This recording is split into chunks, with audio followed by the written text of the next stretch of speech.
नमस्कार साथियों, आज हम लोग एक नए चैप्टर का प्रारंभ करने जा रहे हैं दोस्तों। वैदिक सभ्यता, वैदिक संस्कृति।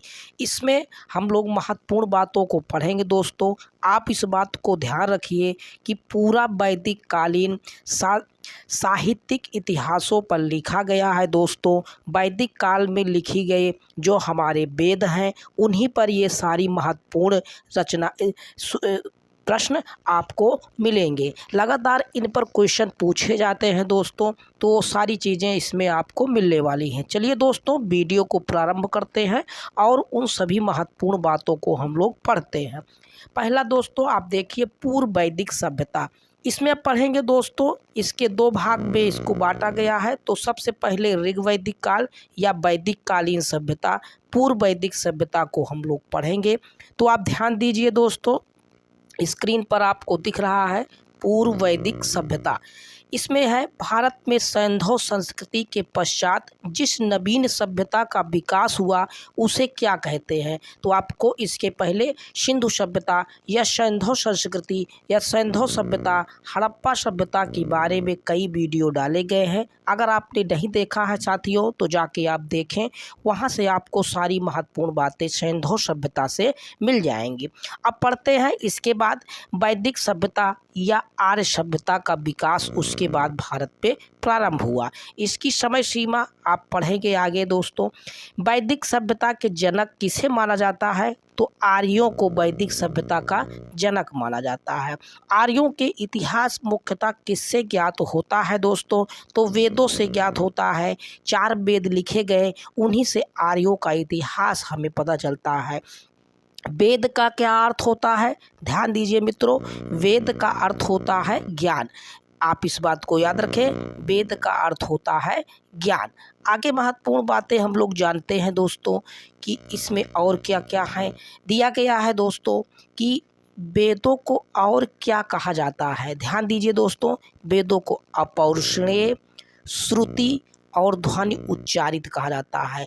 अपौरुषेय मतलब होता है दोस्तों, इसको किसी ने लिखा नहीं है, ये भगवान के द्वारा लोगों को प्राप्त हुए थे। श्रुति का मतलब होता है सुनकर, ये एक पीढ़ी से दूसरी पीढ़ी में सुनकर ट्रांसफ़र होते रहे दोस्तों, और समय के साथ ये आगे बढ़ते चले गए। आर्य शब्द का अर्थ क्या होता है, श्रेष्ठ या कुलीन। ध्यान दीजिए साथियों, ये भी क्वेश्चन है बनता है। आर्य शब्द का होता है श्रेष्ठ या कुलीन। अपौरुषेय जरूर याद रखें, वेदों को ही अपौरुषेय कहा गया है। क्लासिकी संस्कृति में आर्य शब्द का अर्थ क्या होता है दोस्तों, तो इसमें होता है एक उत्तम व्यक्ति, एक उत्तम व्यक्ति। भारत में आगमन के बाद आर्यों ने सर्वप्रथम अपना निवास स्थान कहाँ पर बनाया, तो सप्त सैंधव प्रदेश, सिंधु के अगल बगल के जो भी क्षेत्र थे, महत्वपूर्ण नदियां उसके साथ जितनी जुड़ी हुई हैं दोस्तों, उसी के क्षेत्र में आर्यों ने अपना स्थान, निवास स्थान बनाया। वैदिक साहित्य की रचना का श्रेय किसे दिया जाता है, ध्यान दीजिए दोस्तों, जब आर्य आए तो वैदिक साहित्य का वैदिक सभ्यता का निर्माण हुआ, तब जाकर वैदिक साहित्य इन्हीं के द्वारा रचा गया, इन्हीं के द्वारा बनाया गया। आगे हम लोग पढ़ते हैं दोस्तों। आगे महत्वपूर्ण ये है दोस्तों कि ऋग्वैदिक आर्यों की भाषा क्या थी। ध्यान दीजिए साथियों, ऋग्वैदिक आर्यों की भाषा संस्कृति भाषा थी। वैदिक काल को कितने भागों में विभाजित किया गया है, तो वैदिक काल को 2 भागों में विभाजित किया गया साथियों। पहला है ऋग्वैदिक काल, दूसरा है उत्तर वैदिक काल। तो यहाँ पर हम लोग अभी ऋग्वैदिक काल के बारे में पढ़ेंगे। इसकी समय आप जानते हैं 1500 BC से लेकर 1000 BC के बीच में ऋग्वैदिक काल रहा। उत्तर वैदिक काल में 1000 BC से लेकर 600 BC तक का ये उत्तर वैदिक काल की समय सीमा रही है दोस्तों। तो ऋग्वैदिक काल और उत्तर वैदिक काल 2 भागों में इसका विभाजन हुआ, 1500 BC से 1000 BC और 1000 BC से 600 BC। आगे हम लोग बातें को पढ़ते हैं मित्रों। आगे महत्वपूर्ण बात यह है कि आर्यों के मूल निवास के संदर्भ में विद्वानों में अलग अलग मत रहा है कि आर्य कहाँ से भारत में आए। इसको विद्वान लेकर अभी पूरी तरह से मत एक मत में नहीं है, अलग अलग लोगों ने अलग अलग राय अपनी व्यक्त की है दोस्तों। तो मध्य एशिया से मैक्स मूलर, इन्होंने मध्य एशिया से बताया कि आर्य मध्य एशिया से आए। तिब्बत से बताया स्वामी दयानंद सरस्वती दोस्तों। और उसके बाद जर्मनी से बताया था हार्ट और पेन का, और हंगरी से बताया गाइल्स ने दोस्तों। ये महत्वपूर्ण है। उत्तरी ध्रुव को बताने वाले व्यक्ति बाल गंगाधर तिलक थे दोस्तों। इन्होंने बुक लिखी, उसमें इन्होंने बाल गंगाधर तिलक ने उत्तरी ध्रुव बताया आर्यों को। दक्षिणी रूस की बात गार्डन चाइल्ड ने किया साथियों कि दक्षिणी रूस से ये भारत आए। ब्रह्म ऋषि देश, यहीं से उन्होंने बताया। पंडित गंगानाथ झा ने दोस्तों ये बात को व्यक्त किया कि ये ब्रह्म ऋषि देश से ही संबंधित थे। आगे जानते हैं कौन से विद्वान और हैं दोस्तों। तो कुछ विद्वानों का मत ये है दोस्तों कि देविका प्रदेश मुल्तान से कुछ लोगों ने DS त्रिवेदी ने बताया, और सप्त सैंधव प्रदेश यहीं के ये लोग थे। डॉक्टर अविनाश चंद्र ने इस बात को बताया। कश्मीर अथवा हिमालय के क्षेत्र से LD कल्ल ने बताया। तो ये महत्वपूर्ण विद्वान थे जिन्होंने अलग अलग मत दोस्तों व्यक्त किए हैं। अपने अपने साक्ष्यों को लिखते हुए उन्होंने ये बताया कि ये कहाँ से आर्य भारत में आए थे। तो इनके अपने अलग अलग मत हैं। अब हम लोग एक महत्वपूर्ण रचना जिसके बारे में ऋग्वेद के बारे में पढ़ेंगे साथियों। ऋग्वेद महत्वपूर्ण रचना है। ये वैदिक काल का जो प्रथम चरण था 1500 से लेके 1000 के बीच में BC के बीच में इस रचना हुई दोस्तों। इसके बारे में हम लोग पढ़ेंगे। ऋग्वेद से संबंधित महत्वपूर्ण कुछ ग्रंथ बाद में बने, जैसे ब्राह्मण ग्रंथ है, ऐतरेय ब्राह्मण और कौशितकी ब्राह्मण। उसी तरह से आरण्यक जंगल में लिखे गए, ऐतरेय आरण्यक, कौशितकी आरण्यक। उसी तरह से उपनिषद बने दोस्तों, जिसमें ऐतरेय उपनिषद और कौशितकी उपनिषद। तो ये ऋग्वेद पर बने ब्राह्मण ग्रंथ हैं, आरण्यक ग्रंथ हैं, उपनिषद हैं ऋग्वेद पर। चलिए दोस्तों आगे महत्वपूर्ण बातें हम लोग जानते हैं। बहुत ध्यान से वीडियो पढ़िएगा दोस्तों, ताकि ये सारे क्वेश्चन आपको याद हो जाएं, आने वाले एग्जाम के लिए आपको महत्वपूर्ण हो। सबसे प्राचीन वेद किसे माना जाता है, तो आप ध्यान दीजिए दोस्तों, ऋग्वेद ही सबसे प्राचीन वेदों में है। ऋग्वेद मूलतः स्रोतों का संकलन है दोस्तों, याद रखिए स्रोतों का संकलन है। ऋग्वेद में कुल कितने मंडल हैं, इस बात का आप याद रखेंगे साथियों। ऋग्वेद के मंडलों की संख्या 10 मंडल है। ये क्वेश्चन पूछा गया है, इम्पोर्टेंट है, याद रखिए 10 मंडल है। ऋग्वेद में कुल कितने सूक्त हैं, तो 1028 सूक्त हैं दोस्तों, इस बात को भी आप याद रखेंगे। ऋग्वेद के सूक्त 1017 सूक्त शाकल में है और 11 सूक्त बालखिल्य में है। तो ये पूरे टोटल 1028 सूक्त हैं दोस्तों। ऋग्वेद के सबसे प्राचीनतम मंडल का नाम क्या है, तो याद रखें 2 से 7 तक का जो मंडल है दोस्तों सबसे प्राचीन मंडल है। उसके बाद इसमें कुछ अलग से मंडल जोड़े गए, एक, उसके बाद 8, 9 और 10 लास्ट में इसमें और जोड़े गए थे। तो कुल 10 मंडल ऋग्वेद में है साथियों। आगे महत्वपूर्ण बातें हम लोग पढ़ते हैं ऋग्वेद के बारे में कि ऋग्वेद के किस मंडल में वंश मंडल के नाम से जाना जाता है। यहाँ ध्यान दीजिए दोस्तों, वंश मंडल जिसमें राजाओं के अलग अलग उनके वंशावलियों को लिखा गया। तो ऋग्वेद के किस मंडल को वंश मंडल के नाम से जाना जाता है, द्वितीय से सप्तम मंडल को वंश मंडल के नाम से जाना जाता है। ऋग्वेद के सबसे नवीन मंडल किसे माना जाता है, तो ध्यान दीजिए पहला और 10वां जो मंडल है दोस्तों ऋग्वेद का सबसे नवीन मंडल माना जाता है। ऋग्वेद में कुल कितने ऋचाएँ हैं, तो हम लोग ये पढ़ेंगे 10,552 इसमें ऋचाएँ हैं। आगे हम लोग महत्वपूर्ण बातों को पढ़ते हैं, जो है आगे महत्वपूर्ण बातें जानते हैं दोस्तों। ऋग्वेद की मूल लिपि क्या थी। अगर लिपि की बात आप ध्यान देंगे साथियों, तो मूल लिपि क्या थी, तो उसकी ब्राह्मी लिपि उसकी मूल लिपि थी। ऋग्वेदिक आर्यों के पंचजनों में कौन कौन शामिल थे, तो उसमें 5 जन में अगर आप ध्यान देंगे दोस्तों तो ऋग्वेद में जैसे यदु है, द्रुह्यु है, पुरु है, अनु है और तुर्वस है। तो ये महत्वपूर्ण 5 जन थे जो ऋग्वैदिक आर्यों से संबंधित थे दोस्तों। इन्हीं के साथ ये समय सीमा इसमें चल रही थी।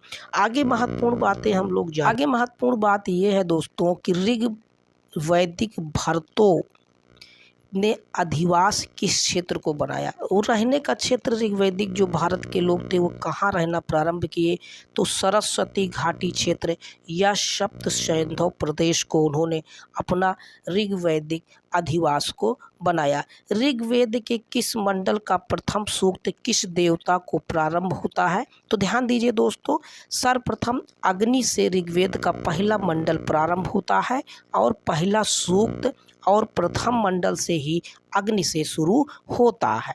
आगे महत्वपूर्ण बातें हम और भी पढ़ते हैं। ऋग्वेद के जो मंडल हैं दोस्तों 10 मंडल, उनके रचयिता कौन कौन से रहे हैं, अलग अलग मंडल के अलग अलग रचयिता रहे हैं। अगर प्रथम मंडल की बात किया जाए दोस्तों मधुच्छदा या मेघातिथि, इससे मेघातिथि दोस्तों पहले मंडल के थे। द्वितीय मंडल के गृहस्थसमद हैं और तृतीय मंडल बहुत ही महत्वपूर्ण है जो लगातार एग्जामों में पूछा गया है। इसी में गायत्री मंत्र का वर्णन है दोस्तों। विश्वामित्र ने तृतीय मंडल की रचना की थी। चतुर्थ मंडल की अगर बात करें तो वामदेव, पंचम मंडल की बात करें तो अत्रि, छठा मंडल याद करें तो भरद्वाज, सातवां मंडल याद करें दोस्तों तो वशिष्ठ ने लिखा है। आगे महत्वपूर्ण और भी इनके मंडल हैं दोस्तों।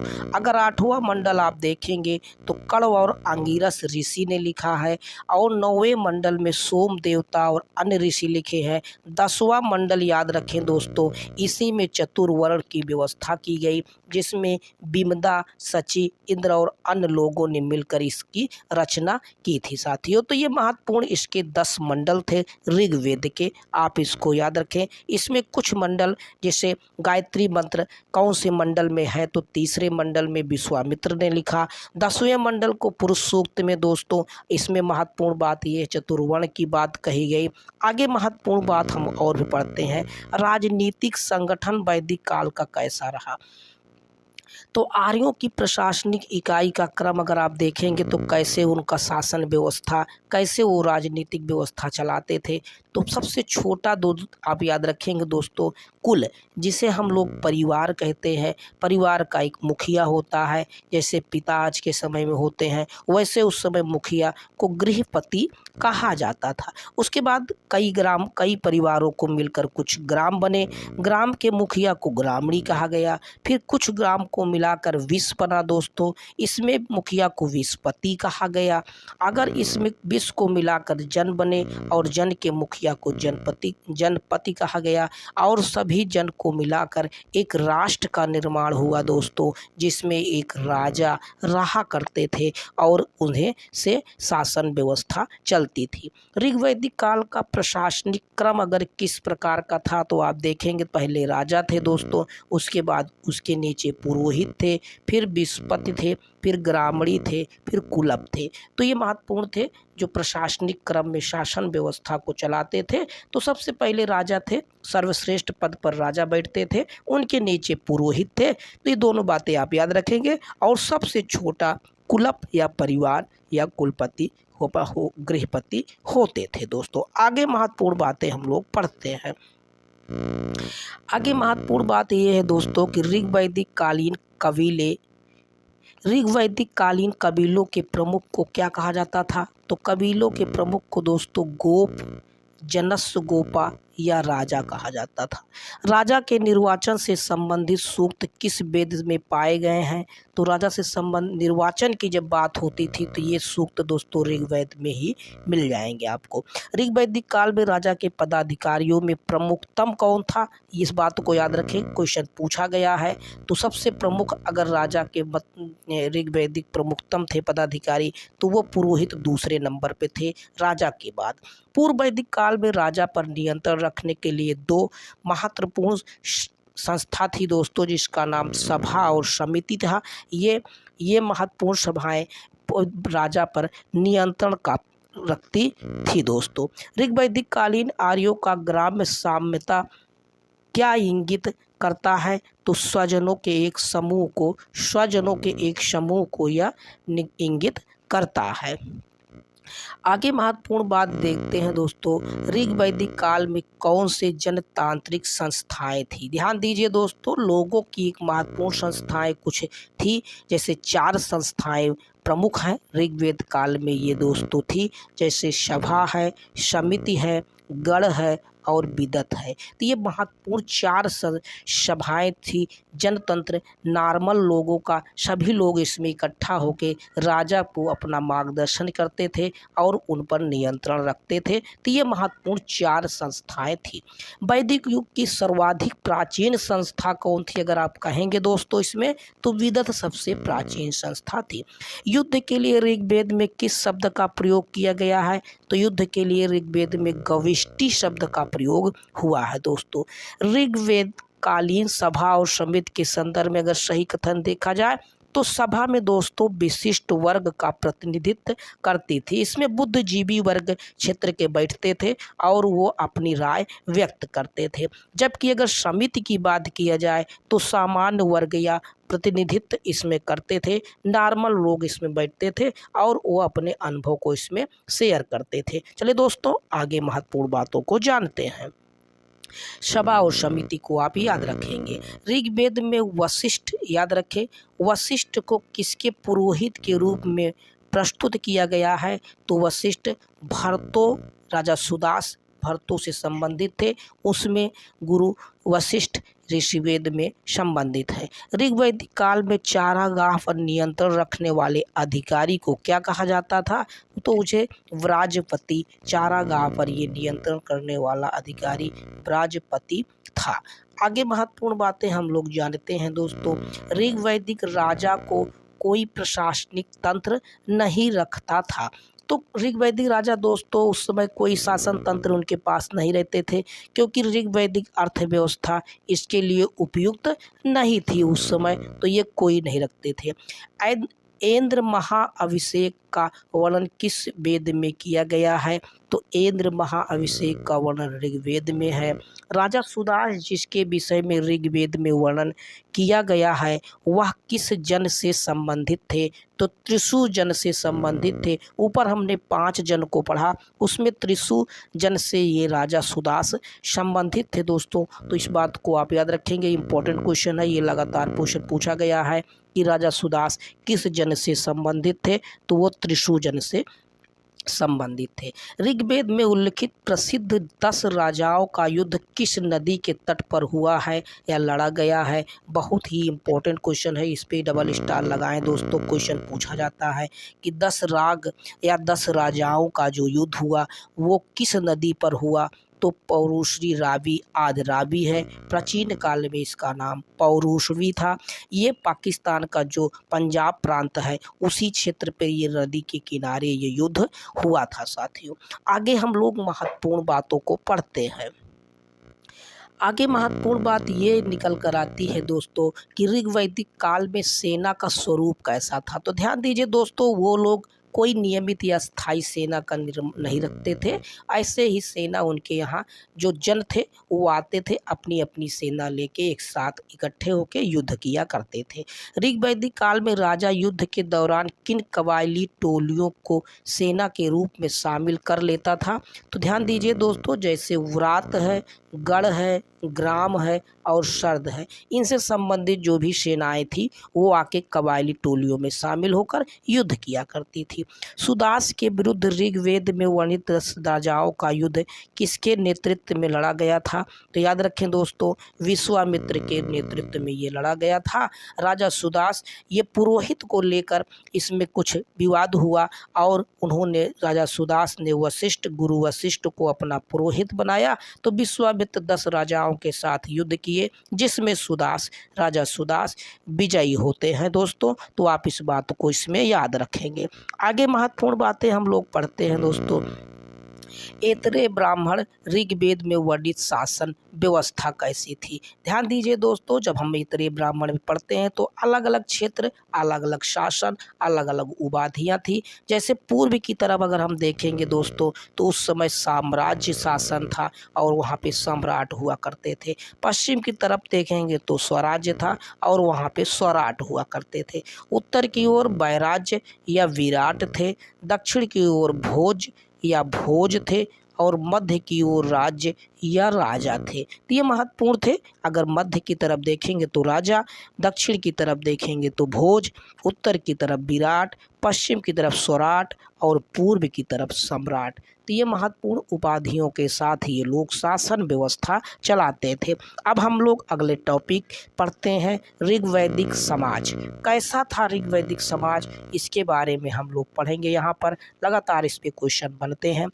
तो ऋग्वैदिक कालीन समाज की व्यवस्था दोस्तों पितृसत्तात्मक समाज था। इससे पहले हम लोगों ने सिंधु सभ्यता को पढ़ा, वहाँ पर मात्र सत्तात्मक व्यवस्था निकल कर सामने आती है और ऋग्वैदिक काल में पितृसत्तात्मक पिता का सर्वे सर्वा था दोस्तों।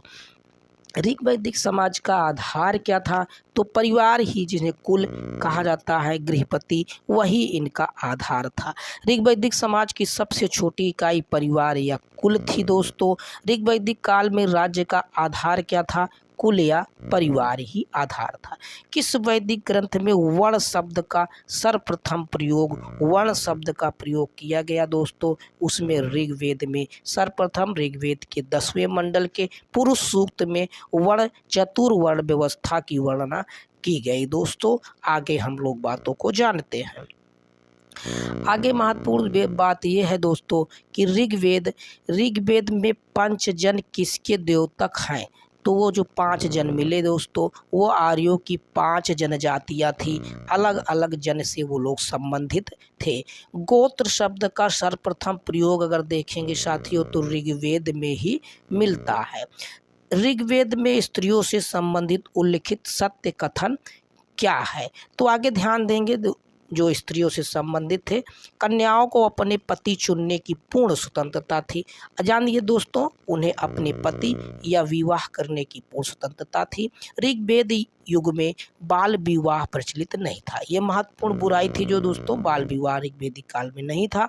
स्त्रियां यज्ञों या सभा समिति में भाग ले सकती थी। वो यज्ञ में भी जाती थी, सभा और समिति में बैठकर भाग ले सकती थी। वह युद्धों में सक्रिय रूप से भी भाग ले सकती थी दोस्तों। तो स्त्रियों को यहाँ पर बहुत ही ज़्यादा छूट दी गई थी। वो हर कार्य करने के लिए सक्षम थी दोस्तों। आगे महत्वपूर्ण बातें हम लोग पढ़ते हैं।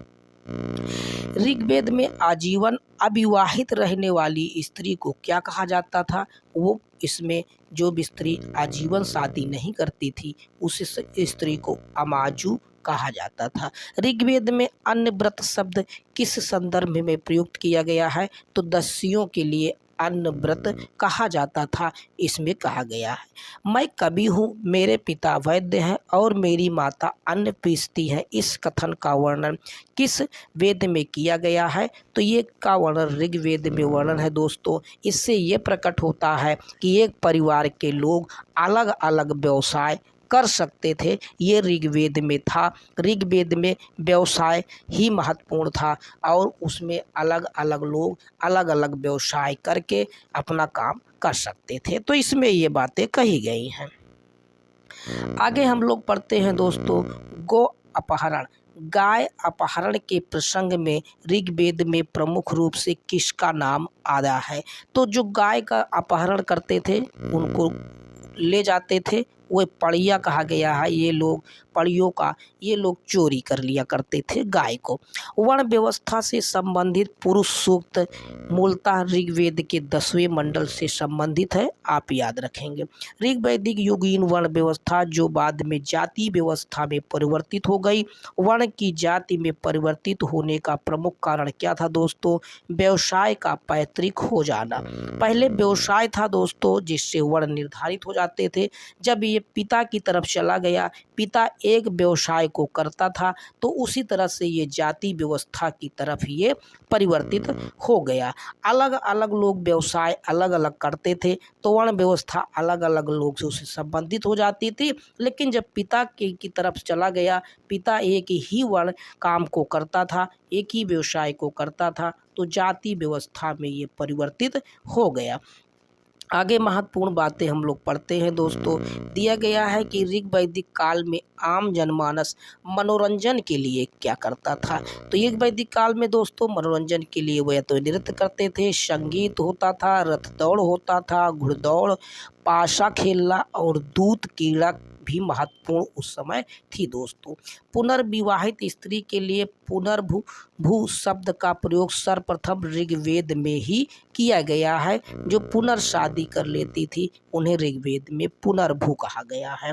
ऋग्वैदिक कालीन विदुषी जिन्होंने वैदिक मंत्रों की रचना की वह कौन कौन सी थी। इसमें बहुत सी स्त्रियां हैं दोस्तों जिन्हें विदुषी थी दोस्तों, जिन्होंने वैदिक काल के मंत्रों को इन्होंने लिखा, उनको रचना किया। वो थी जैसे कुछ महत्वपूर्ण इसमें 4 दिए गए हैं, जैसे घोषा है, लोपामुद्रा है, विश्वारा है और अपाला है। तो ये महत्वपूर्ण स्त्रियां थी जिन्होंने अपने महत्वपूर्ण रचनाओं से ऋग्वेद में उन्होंने रचनाएं लिखी। और भी महत्वपूर्ण है जैसे विश्वारा है, अर्चनाना है, अपाला है, बिस्पला है, ऐसे बहुत सी स्त्रियां हैं दोस्तों जिन्होंने इसमें अपनी रचनाएं व्यक्त की और लिखा महत्वपूर्ण चीज़ें। आगे पढ़ते हैं दोस्तों। ऋग वैदिक काल में पत्नी का महत्व किस रूप में था। तो सभी धार्मिक व सामाजिक उत्सवों की वो सहभागिनी होती थी। महत्वपूर्ण धार्मिक और सामाजिक उत्सव में वो साथ देती थी। ऋग वैदिक कालीन आर्यों के विषय में सत्य कथन यह है दोस्तों कि वो गाँव में रहते थे। याद करिए दोस्तों, अगर आप देखेंगे तो सैंधव सभ्यता नगरीय सभ्यता थी, लेकिन ऋग वैदिक सभ्यता दोस्तों पूरी तरह से ग्रामीण सभ्यता थी। उन्हें दूत क्रीड़ा का ज्ञान था दोस्तों, दूत क्रीड़ा खेलते थे। उनमें बहुविवाह का प्रचलन था, वो लोग बहुविवाह भी कर लेते थे। सामाजिक जीवन की प्राथमिक इकाई परिवार हुआ करती थी। तो ये रहा पहला वीडियो दोस्तों ऋग्वैदिक काल पर। आगे दूसरा वीडियो हम लोग इसमें लेकर आएंगे। उसके बाद महत्वपूर्ण आगे उत्तर वैदिक काल के बारे में भी हम लोग पढ़ेंगे। वीडियो को आप लगातार देखते रहे साथियों, सारे महत्वपूर्ण क्वेश्चन आपको इसमें मिलेंगे। और अगर वीडियो अच्छा लगे तो चैनल सब्सक्राइब कर लीजिएगा दोस्तों, ताकि हमें भी प्रोत्साहन मिलता रहे, हमारा प्रयास सार्थक रहे। ठीक है दोस्तों, नेक्स्ट वीडियो में हम लोग आगे